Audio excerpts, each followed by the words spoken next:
Takže ešte raz, bratia, buďte požehnaní, sledujete stránku budovania cirkvi. Dnešná téma je falošné evanjelium. A než začnem hovoriť o tom, že čo to je vlastne falošné evanjelium, tak nechcem hovoriť o falošnom evanjeliu ako o niečom, čo je kázané smerom von, ale chcel by som hovoriť o falošnom evanjeliu, ktoré vzniká dnu v cirkvi a ktoré kazí cirkev. Ale než začnem rozprávať, čo je falošné evanjelium vnútri v cirkvi, poviem v krátkosti, čo je falošné evanjelium, ktoré je kázané smerom von. Správne evanjelium, ktoré je kázané, hovorí toto. Ježiš Kristus je Boží syn, ktorý zomrel na kríži, vylial svoju krv za nás, za naše hriechy, zomrel, na tretí deň vstal z mŕtvych a teraz sedí po pravici Boha Otca. Teda správne evanjelium hovorí toto, že Ježiš je Boží syn, že Boh má syna, ten syn je Ježiš Kristus, že ten syn zomrel za naše hriechy, vykúpil nás svojou krvou, zomrel, vstal a teraz sedí po pravici Boha Otca. Toto je evanjelium. Ak niekto popiera syna, popiera Otca. Ak niekto popiera syna, káže falošné evanjelium, Biblia ho označuje za antikrista. A teraz by som sa chcel pozrieť na evanjelium falošné, ktoré sa nachádza v cirkvi. Falošné evanjelium, ktoré sa nachádza v cirkvi, môžeme považovať za zákonníctvo a môžeme to považovať aj za čarodeníctvo. Pavol sa tým zaoberal v liste Galackým a v 3. kapitole 1. verše začína Pavol hovoriť niečo ako: ó vy nerozumní Galatiania, kto vás omamil, kto vás počaril, kto vám zobral toho Krista ukrižovaného spred vašej tvári. Začali ste duchovne a končíte telesne. Zákonníctvo je niečo ako, keď niekto dá niečo medzi Krista a medzi človeka. Čokoľvek to je, ak je niečo, čo je medzi Kristom a medzi človekom, je to zákonníctvo a je to falošné evanjelium, je to čarovanie. Ak ktokoľvek, čokoľvek, či je to človek, alebo anjel, alebo hociaká bytosť, hociaký duch, ak dá niečo medzi Ježiša a medzi človeka, je to čarodeníctvo, je to zákonníctvo. Pretože ak dáte niečo medzi, to znamená, že odkloníte toho človeka od Krista. Ak dáte medzi hlavu a medzi telo niečo, oddelíte hlavu od tela, v tom momente prichádza duchovná smrť. Preto apoštol Pavol veľmi prísne hodnotil práve Galatianov a dokonca ani neďakoval za tento zbor, pretože sa dostalo medzi nich zákonníctvo a oddelovalo to hlavu od tela. V cirkvi sa stáva, že kresťania začnú narušovať to práve čisté evanjelium, práve tak, ako Galatiania začali. A keď sa pozrieme do listu Galackým, do 2. kapitoly, tak uvidíme tam, ako Pavol napomína Petra. A ja som si mnoho rokov myslel, že Pavol napomína Petra v nejakej maličkosti. Ale keď si prečítame teraz, v čom napomína Petra, zistujeme jednu vec, že napomína ho práve v tom, aby nekráčal krivo, ale aby kráčal priamo popri pravde evanjelia. Takže poďme sa teraz pozrieť spoločne do listu Galatianom, ktorý píše Pavol. A môžeme sa pozrieť do 2. kapitoly 11. verša a ja budem čítať. A keď prišiel Peter do Antiochie, priamo do tvári som mu postavil proti nemu, pretože bol hoden odsúdenia. Lebo prv, než prišli niektorí od Jakoba, jedal spolu s pohanmi, ale keď prišli, uťahoval sa a oddeľoval, bojať sa tých z obriezky. A s ním spolu pokrytecky robili aj ostatní Židia, takže aj Barnabáš bol spolu zvedený ich pokrytectvom. Ale keď som videl, že nekráčajú rovno pri pravde evanjelia, povedal som Petrovi pred všetkými: ak ty súc Žid žiješ pohansky a ne židovsky, prečo potom núčiš pohanov prijať židovský spôsob života? My sme prírodou Židia a nie hriešnici z pohanov. Ale vedia, že sa človek neospravedlňuje zo skutkov zákona, ale skrze vieru Ježiša Krista, aj my sme uverili v Krista Ježiša, aby sme boli ospravedlnení z viery Kristovej a nie zo skutkov zákona, pretože zo skutkov zákona nebude ospravedlnené niktoré telo. Amen. Teda Pavol hovorí dôležitú vec a zmienil tam jednu vetu, kde je napísané, že napomenul som Petra priamo do tváre, pretože nekráča priamo popri pravde evanjelia. V V čom bol problém toho, že Peter nekračal popri pravde evanjelia? Možno to vyzerá na začiatku ako niečo malinké, ale to nebolo malá vec. A ja to vysvetlím následovne. Ja som pastor a slúžime v rómskom národe. Predstav si, že by som v cirkvi sa radoval s bratmi, jedol, podával ruky, objímal sa, kázal by som Božie slovo. A potom tí bratia by ma stretli vonku, mňa, ako idem s nejakými Slovákmi a nepriznal by som sa k ním, nepodal by som im ruku, nepozdravil by som sa. Je to nekráčanie priamo popri pravde evanjelia. Je to falošné evanjelium. To znamená, že ak niekto odmieta sa pozdraviť bratovi, ak niekto odmieta podať ruku bratovi, nekrača priamo popri pravde evanjelia a Biblia ho nazýva, že taký človek je pokrytec. Pavol hovorí jednu vec, že už neexistuje ani taký, ani taký. Ak niekto z nejakého dôvodu, z dôvodu cirkvi, z dôvodu rasy, z dôvodu spoločenského postavenia sa odmieta priznať k niekomu, kto sa narodil z Krista, odmieta sa priznať svojim bratom, nezdraví sa im, ignoruje ich, tvári sa, že ho nevidí, je známka toho, že sa stal z neho pokrytec. Môže spievať, môže chváliť Pána, môže kázať, ale pokiaľ robí tieto veci, Biblia hovorí, že taký kresťan je pokrytcom. A nekrača priamo po pravde evanjelia. To znamená, že hlása falošné evanjelium. Čím hlása falošné evanjelium? Tým, že vlastne tvrdí, že Ježiš Kristus nezomrel za všetkých rovnako, ale tvrdí to, že ten dotyčný brat alebo sestra nie je jeho bratom. Teda každý, kto takto sa chová, popiera bratstvo, popiera samotného Krista. A toto je falošné evanjelium. Pretože Kristus priniesol rovnosť medzi každého. A my máme spoločného Otca, ktorý je v nebesiach. A toto je evanjelium.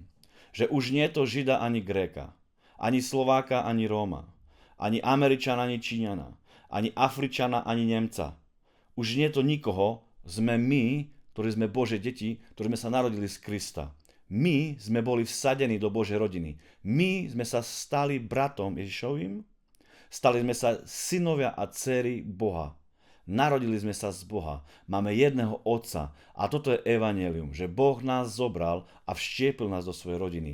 Prijal nás do svojej rodiny. Splodil nás a stali sme sa jeho deťmi. Toto je evanjelium. Tým, že sme prijali Ježiša Krista za svojho Mesiáša, Pána a Spasiteľa. A jeho krv zotrela všetky rozdiely. Môžeme mať rozličné názory, ale nepopierajme bratstvo. Takže ak niektorí odmietajú kresťanov z dôvodu rasy, alebo že sú chudobní, alebo že nevyzerajú nejak, ako si oni predstavujú, že majú vyzerať. Ak Boh napríklad dá sa narodiť do nejakej cirkvi, nejakému bratovi, nejakej sestre a teraz ostatného nepríjmu, hlásajú týmto falošné evanjelium, pretože popierajú samotného Krista.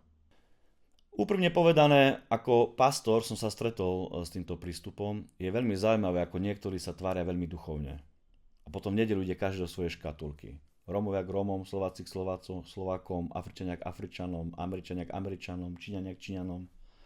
Všetci sa tvária duchovne, všetci sa tvária, kážu evanjelium, kážu veľké veci, ale nemajú srdce pre iný národ, nemajú srdce pre iných. Ako pastor som sa stretol s tým napríklad, že bolo mi povedané, že ja neviem kázať Rómom, pretože nie som Róm. Ak toto niekto tvrdí, káže falošné evanjelium. Povedal mi falošné evanjelium, pretože tvrdí, že Kristus vo mne, Svätý Duch vo mne nie je schopný požehnať iný národ. Pritom Ježiš vyslovene povedal, choďte a kážte evanjelium všetkým národom. Ježiš nepovedal, že choďte Rómovia kázať Rómom. A nepovedal, choďte Slováci kázať Slovákom.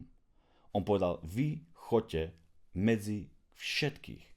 Kážte každému stvoreniu, každému národu, že Ježiš Kristus je živý, že je Mesiáš, že vstal z mŕtvych a že vierou skrze neho viete získať spasenie a oslobodenie. Ak niekto mi tvrdí, že ja neviem kázať, pretože nie som Róm a neviem kázať Rómom, alebo niekto povie, že Róm nevie kázať bielým gádžom, Slovákom, je mimo. Je mimo Biblie. Je mimo evanjelia a hlása falošné evanjelium. hlása niečo, čo nie je pravda. A to je veľmi vážny problém. Mnohí kresťania sa nechajú okradať o mnohé poženia práve kvôli tomu, pretože odmietnú obal. Odmietnú Róma, odmietnú Slováka, odmietnú Afričana. Odmietnú Američana, odmietnú toho alebo toho, pretože majú predsudky. Chcem vás povzbudiť, bratia a sestry, naskoč na toto falošné evanjelium. Pretože ja som absolútne presvedčený, že rómsky pastor vie veľmi požehnať Slovákov. A slovenský pastor vie veľmi požehnať Rómov. A Američan vie požehnať Afričanov a Afričan vie požehnať Američanov. Pretože ak v nás prebýva Kristus, máme čo povedať. Ak je v nás Svätý Duch, máme čo povedať. Smutné na tom je, že ak kresťania, ktorí sa napríklad postavia na stranu evanjelia, ešte ich odhovárajú, že vy ste mimo. Koľkokrát mi bolo povedané, že ty si mimo. Pretože Boh ma postavil, aby som slúžil Rómom. Podali mi, ty si mimo. Ty to nemôžeš robiť. To je smutné, že mnohí, keď vidia niekoho, kto sa postaví práve na stranu evanjelia, ešte ho osočia, ešte ho zosmiešňa a ešte povedia, že ty si mimo. Nie. Tí, ktorí stoja na tom slove, že nie je to Žida ani Gréka, sú tí, ktorí stoja na správnej strane Biblie, na správnej strane evanjelia. Toto je práve evanjelium. Ja nehovorím, že niekto nemôže si vybrať cirkev, kde sa cíti dobre. Napríklad viem porozumieť, ak starší človek, ktorý nemá rád hluk, nepôjde medzi cirkev, ktorá je hlučná. Alebo napríklad niekto, kto má rád život, nepôjde do cirkví, kde sú starí ľudia, ale nájde si cirkev, kde sa cíti dobre. Nehovorím o tom. Ak si vyberáš takto cirkev, ak si vybral to miesto, kde chceš byť, prosím ťa, nekritizuj to, čomu nerozumieš a nekritizuj tých, ktorí sa rozhodli búrať tieto bariéry. Ďalej tam je napísaná takáto veta. Ak ty Žid žiješ pohanský a nežidovský, prečo potom nutíš pohanov prijať židovský spôsob života? A toto je druhý problém, ktorý je vlastne falošným evanjelium v cirkvi. A to je zase zákonníctvo, že postavím niečo medzi človeka a medzi Krista. Lebo Pavol hovorí, prečo potom núčiš pohanov prijať židovský spôsob života? Môžeme sa opýtať, prečo potom núčiš Rómov prijať slovenský spôsob života? Alebo prečo potom núčite prijať Slovákov rómsky spôsob života? Nemôžeme nútiť prijať spôsob života nikoho. To znamená, že mojou úlohou ako pastora nie je urobiť z Rómov Slovákov alebo Gádžov. Mojou úlohou je z nich urobiť nasledovníkov Ježiša Krista. Na to, aby som to robil, potrebujem odbúrať niektoré kultúrne bariéry, napríklad, že prispôsobím sa tomu, že budú hrať rómske chvály. Alebo príjmem určité ich životné štýly. Nie preto, aby som budoval kultúru, ale preto, aby som odbúral prekážky evanjelia. Pretože Pavol hovorí, Židovi som Žid, Grékovi som Grék. Teda Slovákovi som Slovák, Rómovi som Róm, Gádžovi som Gádžo. Robím to tak, aby som budoval Božiu rodinu. Pretože našou úlohou nie je budovať Slovákov, ani Američanov, ani Afričanov, ani Rómov. Našou úlohou je budovať kresťanov, následovníkov Ježiša Krista. Našou úlohou dokonca nie je ani, aby všetci boli dokonalí. Našou úlohou je budovať Božiu rodinu, pretože nikdy nebudú všetci dokonalí. Budem sa skláňať ku každému tak, ako to robil Kristus. Kristus nikdy nikoho neodmietol. Dokonca je napísané, že nepovažoval za lúpež byť rovný Bohu. Nepovažovať za lúpež byť rovný Bohu znamená, že hoci bol Boží syn, nikdy to nezneužil. To znamená, že ku každému sa správal pokorne. Každého prijal. Či bol chudobný, či bol taký alebo taký. Teda nepovažujeme za lúpež to, že sme niekto. Nepovažuj za lúpež to, že si Slovák. Nepovažuj za lúpež to, že si pastor. Nepovažujú za lúpež to, že si diakon, starší zboru. Lebo niektorí dostanú pozíciu a začnú to zneužívať vo svoj prospech. Ale Ježiš práve nebol taký. On nepoužíval to za lúpež. Teda on nezneužíval svoje postavenie, nezneužíval svoju moc na to, aby olúpil druhých, ale aby dával. A toto je našim cieľom. Pastor nemá, keď sa stane pastorom, lúpiť ľudí, ale má im slúžiť a má im dávať. Teda má sa starať o barankov, tak, nie že ich zneužíva, nie že ich proste okradne o peniaze, že zneužije svoje postavenie vo svoj prospech, ale robí to tak, že dáva. Pretože nebolo dané nám, Biblia priamo zakazuje pastierom, vedúcim, nesmieme panovať nad ľuďmi. Pretože ak panujeme nad ľuďmi, sme tí, ktorí dávajú prekážku evanjeliu. Robíme falošné evanjelium, rozprávame falošné evanjelium, pretože ľudí nevedieme ku Kristovi, ale k sebe. Pastor nemá viesť ľudí k sebe, ale má viesť ľudí ku Kristovi. Pastor má pásť stádo. A každý jeden baránok musí byť napojený priamo na Krista. A nesmie byť žiadna prekážka medzi Kristom a medzi baránkom. Nie pastor tam má byť postavený, ale má tam byť Kristus a baránok. A pastor má pásť, má prinášať slovo, má sa starať o baránkov a má privázať baránkov ku Kristovi. Ak pastor privádza baránkov k sebe, hovorí falošné evanjelium. Je to zákonníctvo, je to čarodeníctvo, pretože privezuje ľudí k sebe. Teda tieto 3 znaky falošného evanjelia som vám chcel dnes povedať a verím, že vás to požehnalo.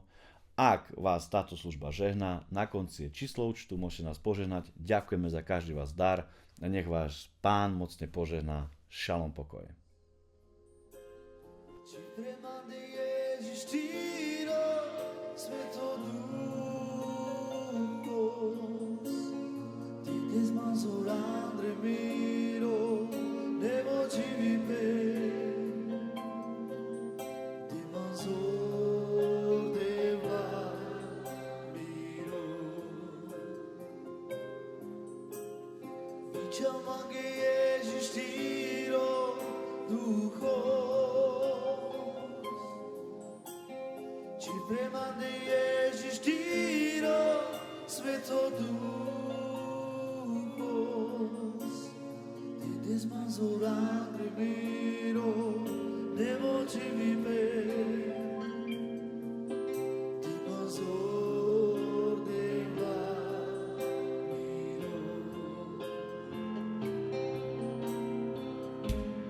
Ježíš tu dnes mi dojilo,